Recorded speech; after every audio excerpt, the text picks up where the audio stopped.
রাজ্যের মন্ত্রীরা প্রায় প্রতিদিনই বিভিন্ন অনুষ্ঠানে যোগদান করেন, আর সেই সমস্ত অনুষ্ঠানে গিয়ে অনেক সময় বক্তব্য রাখতে হয় তাদেরকে। সেক্ষেত্রে কোনো কোনো সময় কোনো কোনো মন্ত্রীর বক্তব্য এবং সেই বক্তব্য নতুন করে বিতর্কের সৃষ্টি করে, যার প্রেক্ষিতে রাজনৈতিকভাবে শাসক দলকে কোণঠাসা করতে মাঠে নেমে পড়ে বিরোধী শিবির। 2026 সালে নির্বাচনের আগে এই ধরনের বিতর্ক যে তৃণমূলের কাছে খুব একটা বাঞ্ছনীয় নয় তার বলার অপেক্ষা রাখে না। এই পরিস্থিতিতে এবার তাই এই ধরনের সমস্ত বিতর্ক এড়াতে বড় পদক্ষেপ মুখ্যমন্ত্রী মমতা বন্দ্যোপাধ্যায়ের দফতরের। এবার থেকে মন্ত্রীরা কোন অনুষ্ঠানে যাচ্ছেন তা আগে ভাগে জানাতে হবে মুখ্যমন্ত্রীর দফতরে। মন্ত্রীরা কোন অনুষ্ঠানে যাচ্ছেন বা কোথায় তাদের উপস্থিতি প্রয়োজন রয়েছে সেই বিষয়টা মুখ্যমন্ত্রীর দফতর প্রথমে খতিয়ে দেখবে, তারপর সেই সংক্রান্ত অনুমোদন পাওয়া যাবে। 2025 সাল থেকেই এই নির্দেশ মেনে চলতে হবে বলে পরিষ্কার জানিয়ে দেওয়া হয়েছে। এই বিষয়ে নবান্ন সূত্রে খবর যে সম্প্রতি রাজ্যের এক মন্ত্রী একটি অনুষ্ঠানে উপস্থিত হয়েছিলেন, আর সেই অনুষ্ঠানে ওই মন্ত্রীকে মঞ্চে যে ব্যক্তি সংবর্ধনা জানান সংশ্লিষ্ট সেই ব্যক্তির বিরুদ্ধে একাধিক আর্থিক প্রতারণা মামলা রয়েছে। এই বিষয়টি নিয়ে দলের অন্দরে প্রশ্ন ওঠে, এমনকি মুখ্যমন্ত্রীর কানেও বিষয়টা পৌঁছায়। এরপর মন্ত্রিসভার বৈঠকে ওই মন্ত্রীর নাম না করেই তিনি এক প্রকার যেন সবাইকে সতর্ক করে দিলেন। একই সঙ্গে মন্ত্রীরা কোথায় যাচ্ছেন বা কোন অনুষ্ঠানে অংশ নিচ্ছেন সেই বিষয়ে আগে ভাগেই মুখ্যমন্ত্রীর দফতরকে জানানোর কথা জানিয়ে দেওয়া হয়েছে।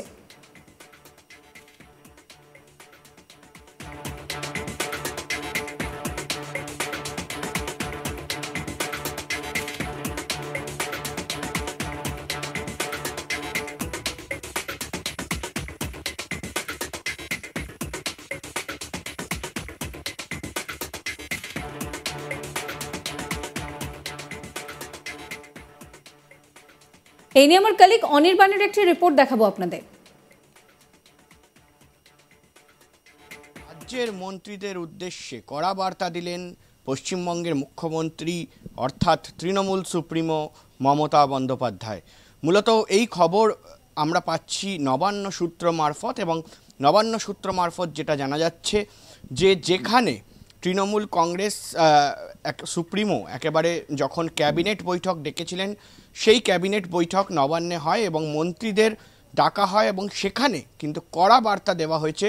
এবং সেই কড়া বার্তায় বলে দেওয়া হয়েছে যে আগামী দিনে কোনো মন্ত্রী কোনো অনুষ্ঠান, কোনো সরকারি বেসরকারি কোনো ক্লাবের অনুষ্ঠান, যে কোনো ধরনের অনুষ্ঠানে যেতে হলে তার পারমিশন বা সেটা নিয়ে কিন্তু একেবারে রিপোর্ট তাদের প্রথমেই দিতে হবে নবান্নে, এবং নবান্নে সেই রিপোর্ট জমা দেওয়ার পর বা সেই পারমিশন নেওয়ার জন্য সেই চিঠি দেওয়ার পর নবান্ন সেই বিষয়টি খতিয়ে দেখবে যে আদতে সেই মন্ত্রী ঠিকঠাক কোনো অনুষ্ঠানে যোগদান করবেন কিনা বা সেটা বিশ্বাসযোগ্য কিনা। ঠিক তারপরই অনুমতি পাওয়ার পর কিন্তু মন্ত্রীদের এবার থেকে যোগদান দিতে হবে বিভিন্ন অনুষ্ঠানে, এমনটাই কিন্তু এই মুহূর্তে কড়া বার্তা মুখ্যমন্ত্রী মমতা বন্দ্যোপাধ্যায়ের, যা আমরা একেবারে সরাসরি নবান্ন সূত্র মারফত জানতে পারছি।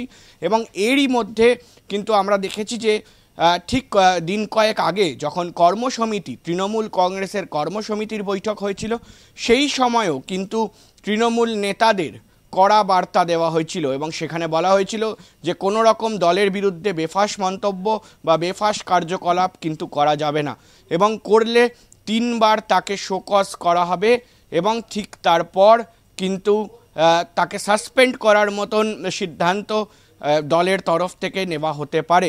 এবং শুধু তাই নয়, আগামী দিনে 2026 সালের যে বিধানসভা নির্বাচন আছে সেই নির্বাচনের টিকিটের থেকেও কিন্তু বঞ্চিত হতে পারে বেশ কয়েকজন নেতা বা মন্ত্রী, এমনটা কিন্তু একেবারে সরাসরি জানিয়ে দেওয়া হয়েছিল। এবং মূলত ঠিক তার বহিঃপ্রকাশ, তার একটা আভাস কিন্তু এই মুহূর্তে মন্ত্রিসভার বৈঠকেও পাওয়া গেল।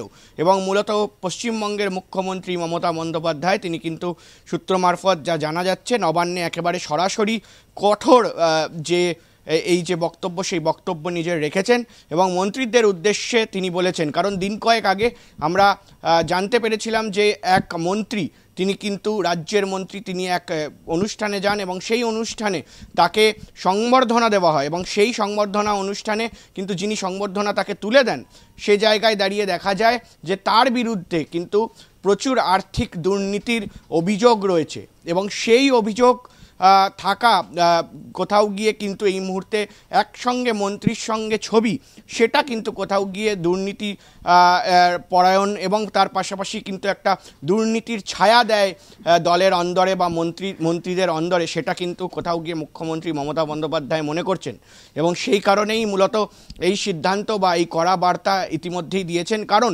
2026 সালের বিধানসভা নির্বাচন, যেটাকে এই মুহূর্তে মুখ্যমন্ত্রী মমতা বন্দ্যোপাধ্যায় বা তৃণমূল কংগ্রেসের তরফে পাখির চোখ করা হয়েছে, আর মাত্র বলা যেতে পারে যে শুধু 1 বছরেরই মাঝে অপেক্ষা এবং ঠিক তারপর কিন্তু ভোটের দামা বেজে যাবে।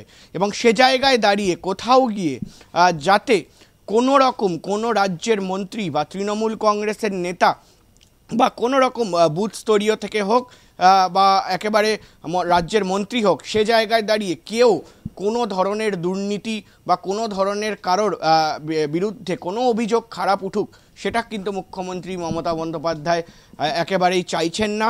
এবং সেই কারণেই মূলত এই ধরনের কড়া বার্তা এবং 2025 সালের প্রথম থেকেই কিন্তু এই যে একেবারে বার্তা, সেই বার্তা প্রযোজ্য হতে চলেছে এবং মূলত যারা মন্ত্রীরা রয়েছেন তারা কিন্তু একেবারে সরাসরি কোনো অনুষ্ঠান বা যে কোনো বেসরকারি অনুষ্ঠানেও যোগ দেওয়ার আগে কিন্তু অনুমতি নিতে হবে নবান্নর থেকে, মুখ্যমন্ত্রীর দফতর থেকে, এবং সেই অনুমতি পাওয়ার পরই কিন্তু তারা অনুষ্ঠানে যোগ দিতে পারবেন বা অংশগ্রহণ করতে পারবেন, এমনটা কিন্তু সূত্র মারফত নবান্ন সূত্রে খবর। রাজ্যের মন্ত্রীরা প্রায় প্রতিদিন বিভিন্ন অনুষ্ঠানে যোগদান করেন। সেই সমস্ত অনুষ্ঠানে অনেক সময় তাদেরকে বক্তব্যও রাখতে হয়। সেক্ষেত্রে দেখা গিয়েছে যে কখনো কখনো কোনো মন্ত্রী যা মন্তব্য করছেন সে বিষয়কে কেন্দ্র করে বিতর্ক দানা বাঁধে, যার প্রেক্ষিতে রাজনৈতিকভাবে রাজ্যের শাসক দলকে কোণঠাসা করতে মাঠে নেমে পড়ে বিরোধীরা। 2026 সালে নির্বাচনের আগে এই ধরনের বিতর্ক তৃণমূলের কাছে যে খুব একটা বাঞ্ছনীয় নয় তার বলার অপেক্ষা রাখে না। এই পরিস্থিতিতে এবার তাই এই ধরনের সমস্ত বিতর্ক এড়াতে বড় পদক্ষেপ মুখ্যমন্ত্রীর দফতরে। এবার থেকে মন্ত্রীরা কোন অনুষ্ঠানে যাচ্ছেন তা আগে ভাগে মুখ্যমন্ত্রীর দফতরকে জানাতে হবে। মন্ত্রীরা কোন অনুষ্ঠানে যাচ্ছেন বা কোথায় তাদের উপস্থিতি প্রয়োজন সে বিষয়টা মুখ্যমন্ত্রীর দফতর আগে খতিয়ে দেখবে এবং তারপর সেই সংক্রান্ত অনুমোদন দেওয়া হবে। 2025 সাল থেকেই এই নির্দেশ মেনে চলতে হবে, পরিষ্কার এই বিষয়ে জানিয়ে দেওয়া হয়েছে।